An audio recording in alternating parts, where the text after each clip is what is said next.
दुखावले तर काय तुम्ही या दुःखद गोष्टीचाच उपभोग करीत राहणार?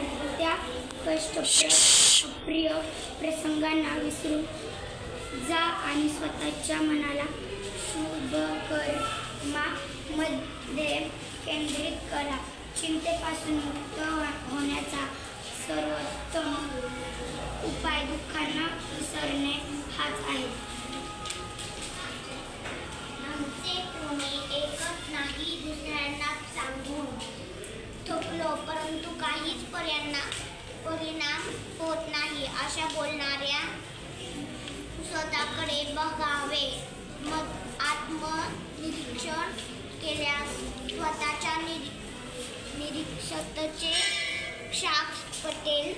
भलेही तुम्ही बोलू नका किंवा कमी बोलू नका पण कार्यातून वाद थोड्या दिवसात असे दिसून येईल की लोक न सांगताच तुमच्याकडे आकर्षित होत आहेत. म्हणून बोला कमी परंतु ते अधिक करा. कारण बोलण्याचा प्रभाव हा क्षणिक असतो तर कार्याचा प्रभाव कायमचा असतो.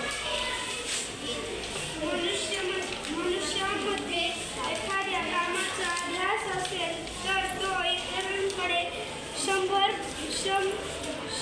पट कामे करवून घेतो आणि इतके जास्त काम करून घेतो की आश्चर्यच वाटावे. आमच्या कामाला बघून तुम्हाला आश्चर्य वाटले. इतक्या विराट प्रमाणात सत्यासहित लिहिण्यापासून इथे आश्रम उभारण्यापर्यंतची जी कामे सुरू करण्यात आली त्या पूर्ण प्रणालीचा हाच ध्यास आहे. काय करावे? परिस्थिती आम्हाला अनुकूल नाही. आम्हाला कोणी मदत करत नाही. काही विशेष करण्याची संधी आम्हाला प्राप्त होत नाही. अशा प्रकारच्या तक्रारी करत राहणे व्यर्थ आहे. आपल्या दोषाचे खापर इतरांच्या मातीत फोडण्याचा असा. तक्रारीमुळे मनाला कुठे समाधान लाभू शकते. स्वतःच्या वर्तमान परिस्थिती